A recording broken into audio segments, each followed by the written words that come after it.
Bueno, ahora sí. Bien, pues comenzamos entonces. Les decía que terminamos entonces de ver los tipos de auditoría. Ya sabemos, si ustedes vieron su entregable, que hay diferentes tipos de auditoría con las cuales podemos interactuar los contadores públicos, pero que obviamente la más emblemática para nosotros pues la auditoría de estados financieros, objetivo de la materia que nos ocupa, y bueno, pues a partir de aquí despegamos justo en todo este tema de auditoría de estados financieros. ¿Todos me escuchan? Sí, Miss, sí, le escuchamos. Sí, se escuchan. Perfecto, gracias. Bueno, entonces, Carolina, por favor, ¿me ayudas con este slide que está en pantalla? Sí, Miss. Dice auditoría financiera. El auditor revisará y emitirá una opinión informando si los estados financieros han sido preparados en todos los aspectos materiales de conformidad con el marco de información financiera aplicable, MIF, con el fin de formarse una opinión con seguridad razonable sobre los estados financieros que estén libres de error material debido a fraude o error. Ok, bien, gracias, Caro. Bueno, pues a partir de aquí les decía que nosotros despegamos objetivo de esta materia. La auditoría de estados financieros tiene un objetivo muy claro y muy simple. Ya no se les tiene que olvidar. El objetivo de una auditoría de estados financieros es emitir una opinión, y esta opinión que vamos a emitir tiene que ser en función de si cumplen o no esos estados financieros el juego completo. Ya recordemos qué es el juego completo de estados financieros, si cumplen y no con las normas de información financiera, esas famosas NIFs de las que ya no dejaremos de hablar y de las que ustedes también por ahí hay quien ya me hizo ese entregable de estructura de NIF.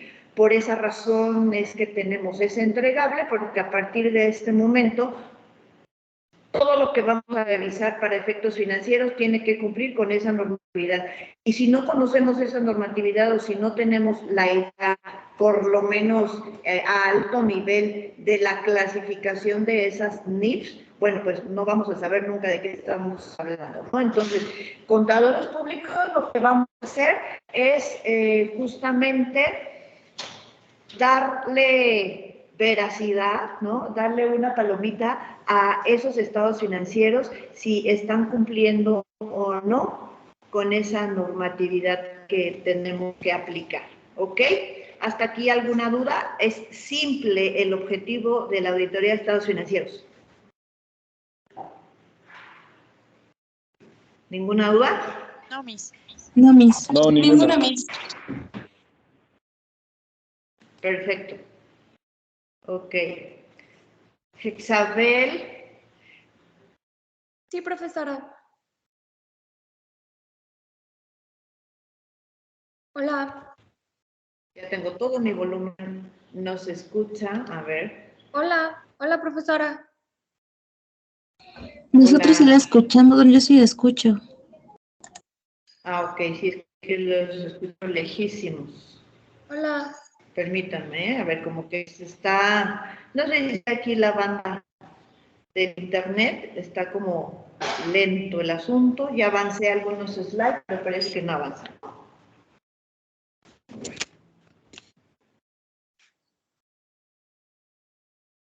Bueno, les sigo platicando.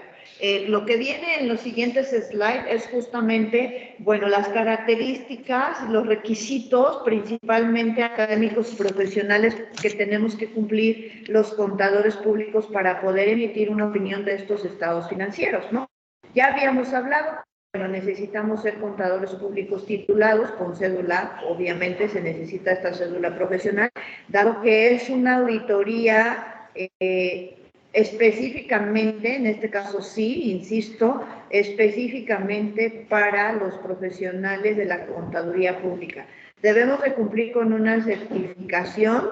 Esta certificación justamente va ante Secretaría de Profesiones y debemos de tener un registro en el SAT, ¿no? Entonces son como estos requisitos de formación académica, profesional que debemos de cumplir para poder emitir esta opinión. De otra manera no estaríamos calificados para poder emitir la opinión.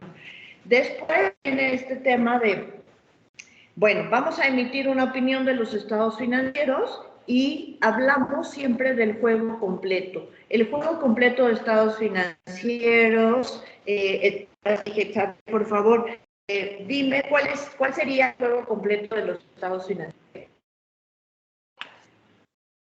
Sí, el auditor debe formarse una opinión sobre si los estados financieros están preparados en todos sus aspectos importantes de acuerdo con el marco de referencia de información financiera aplicable. Para formarse su opinión, el auditor debe concluir si ha obtenido una seguridad razonable de que el juego completo de los estados financieros están libres de errores significativos, ya sea por fraude o error. Esa conclusión debe tomar en cuenta, entre otros aspectos, la conclusión del auditor sobre si se ha obtenido suficiente evidencia adecuada de auditoría, la conclusión del auditor sobre si los errores significativos no corregidos son de importancia relativa, de manera individual o en conjunto.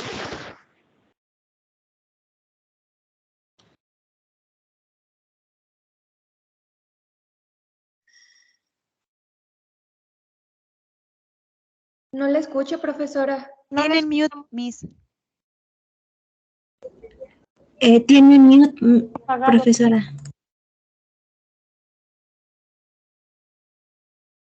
¿Tiene apagado su micrófono, maestra? A ver, va de nuevo. Ya, A ver ya si se lo aquí escucho. ya me Tenía la- apagado el micrófono. Tenemos muchos problemas técnicos aquí, entre que el audio del salón no funciona, ustedes allá escuchan mucho eco. Bueno, vamos a dejarlo así como vamos por Teams, esperemos ya no tener tanto inconveniente técnico. Vale, entonces le decía que los auditores nos vamos a enfocar como en este checklist, ¿no?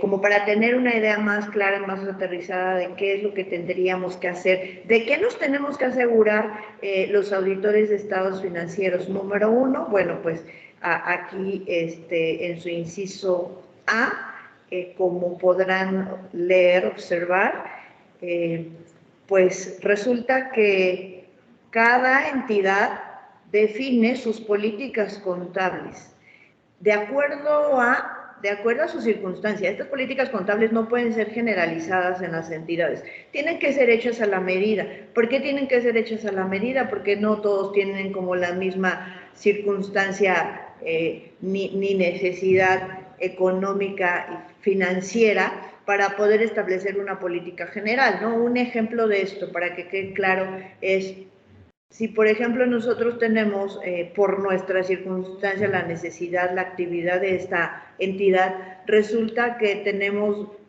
varios agentes de ventas, varios gerentes de ventas, y estos tienen que salir, por ejemplo, a buscar clientes, tienen que viajar, y resulta que pues debemos establecer en esta entidad, por las necesidades de este negocio, tendríamos que establecer unas políticas de viaje, por ejemplo, ¿no?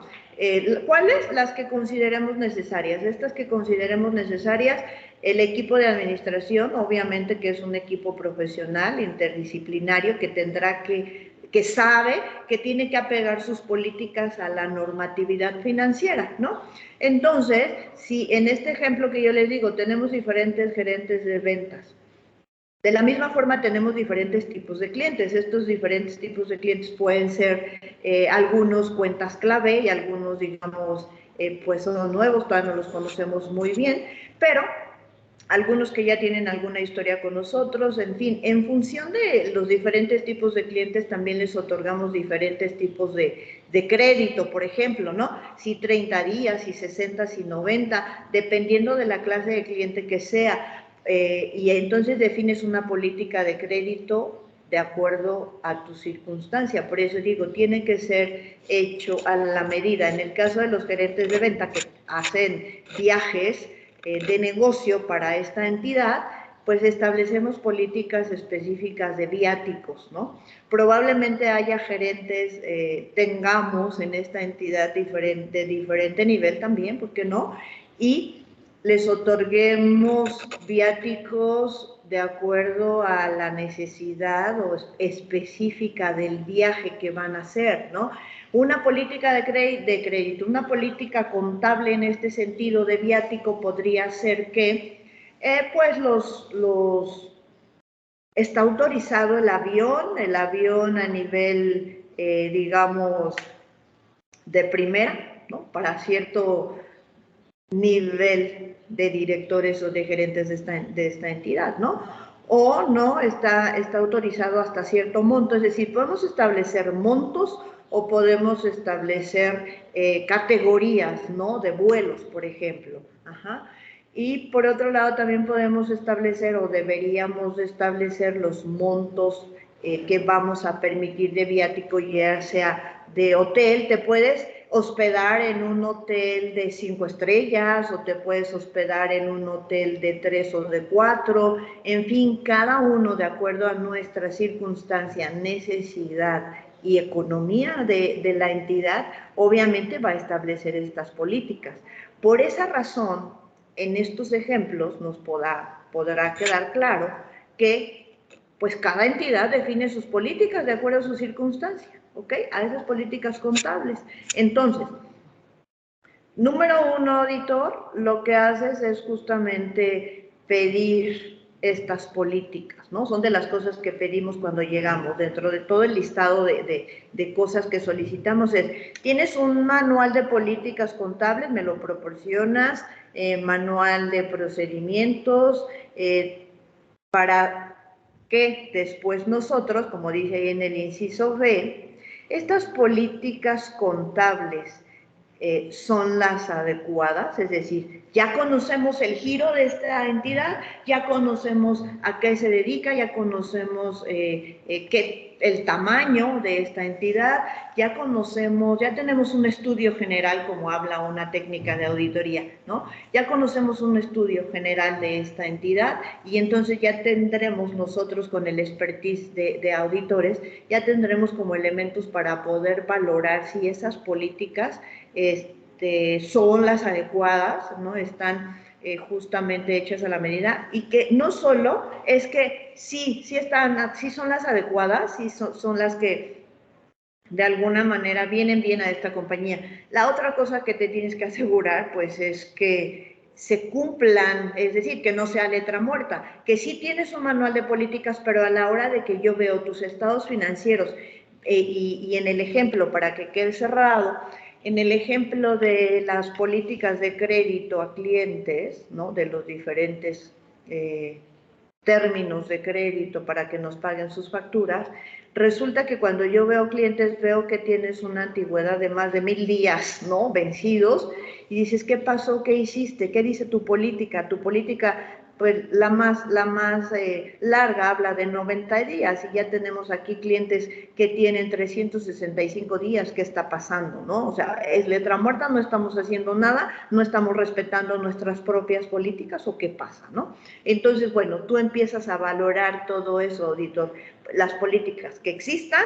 Número 2, que estén apegadas a la normatividad, que la normatividad, que es las normas de información financiera, en este caso, la NIF C3, que habla de cuentas por cobrar, que sí te permita más o menos esto que tú tienes adecuado en estos términos de crédito y en cuanto a la evaluación de tus cuentas y en cuanto a la reserva de cuentas incobrables, ¿la tienes apegada a esa norma? Sí, ok, bueno, ¿y la llevas a cabo? Quién sabe, ¿no? Los números, cuando analizamos los números, pues ahí nos van a botar todas esas cosas. Vamos a ver que hay errores, desviaciones, justamente por error en método, porque sí existe el procedimiento, la política, pero no llevamos a cabo la política en el día a día, ¿no? Entonces, bueno, son de las cosas dentro de tu checklist que observarás y que te darán elementos para poderte ir formando una opinión. Después dice que si las estimaciones contables son las adecuadas, es decir, Otro ejemplo, resulta que aquí hay una política de depreciación de activos fijos. Por decirte algo, el mobiliario y equipo de oficina. Nuestra política dice que se va a depreciar al 20%. Ok, ese 20% establecido en esa política, esa estimación que estamos haciendo de que este mobiliario, si estamos hablando de que el 20% se va a depreciar cada año, significa que en 5 años terminaremos de depreciarlo. ¿En razón de qué dijimos 20%? Número uno, ¿la norma de información financiera me permite que yo establezca ese porcentaje? Sí, sí me permite. No, porque la norma no me dice un porcentaje limitado, ¿no? Me dice que pues lo tengo que adecuar de acuerdo a su vida útil. Entonces, bueno, si mi vida útil efectivamente tengo manera de comprobar que en 5 años estoy cambiando el mobiliario y equipo, es razonable, ¿ok? Entonces, estas estimaciones contables que estamos estableciendo en la política, ¿son razonables? ¿Sí? Ah, bueno, ¿en función de qué? De este ejemplo que les acabo de dar. O no, hay quien no se complica porque tal vez no se quiere meter con norma de información financiera y se va de acuerdo a la depreciación o deducción para efectos fiscales. Para efectos fiscales, el mobiliario y equipos se deprecia al 10%. Y eso no significa que para efectos financieros sea bueno o malo. Para efectos financieros no tienes como un porcentaje establecido. Entonces, dice, si para efectos fiscales se deprecia el 10%, pues me voy por el 10% y no me meto en complicaciones de después conciliar esas dos partidas, contables y fiscales. Si me voy al 10, bueno, pues pasarán 10 años para que yo tenga una silla. A lo mejor ya ustedes conocen seguramente muchos casos como este, de que tienen una silla en la oficina, una silla, digamos, tipo secretarial que nos otorgan para sentarnos ahí en nuestro escritorio, y muchas veces esta silla, la verdad es que no te duran como muchos años, ¿no? Pocas duran 10 años, muchas al año ya se están desbaratando, depende también el uso que le estamos dando, ¿no? Si estamos recibiendo a clientes o a personas que obviamente vienen y se sientan, es lógico que el uso de esta silla pues se vaya deteriorando más rápidamente. Y 10 años, bueno, auditores, de alguna manera te vas a encontrar que va a haber equipo que están depreciando en las entidades, que equipo que ya ni existe, ¿no? Porque cuando tú quieres hacer el inventario de ese equipo, dices, a ver, aquí dice que tienes 20 sillas, quiero ver las 20 sillas.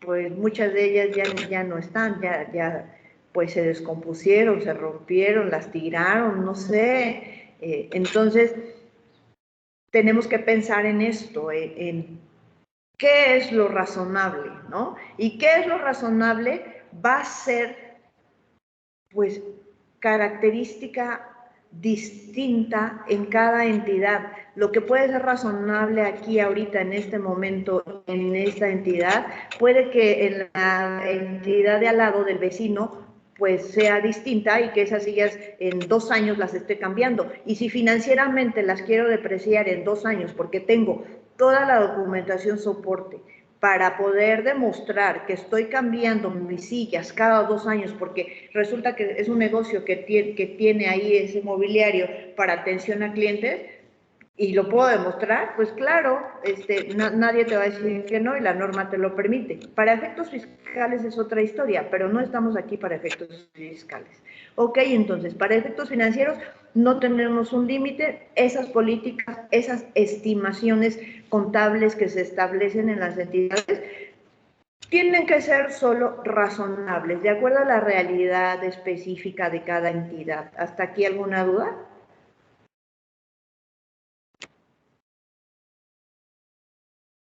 No, profesora, gracias. Ninguna, profesora. No, ninguna. Ok, bueno. Y después dice que tenemos que asegurarnos que la información financiera proporcionada es la suficiente y la adecuada. La información financiera o este juego completo de estados financieros, si bien es cierto, los números sí hablan por sí solos, siempre tienen que ir acompañados de notas y de revelaciones. Si contador público, tú primero, ¿no? Te estás formando primero como contador público, te va a tocar hacer estos estados financieros y tienes que casarte con la idea de que tus estados financieros sí por sí solos hablan. Uno ve un número y ya nos dice mucho, pero si tú a esos números los acompañas con notas, con revelaciones que nos hagan entender el porqué de ciertos números, porque la información decimos que es comparable. Siempre estamos comparando un número con otro, un ejercicio con otro. Entonces, si nosotros vemos de entrada una desviación, a ti, auditor, te entregan estados financieros y te entregan 2 cifras, siempre. El cliente siempre te va a entregar 2 cifras de 2 ejercicios. Si fuera ahorita, digamos que te va a entregar las cifras al 31 de diciembre de 2020,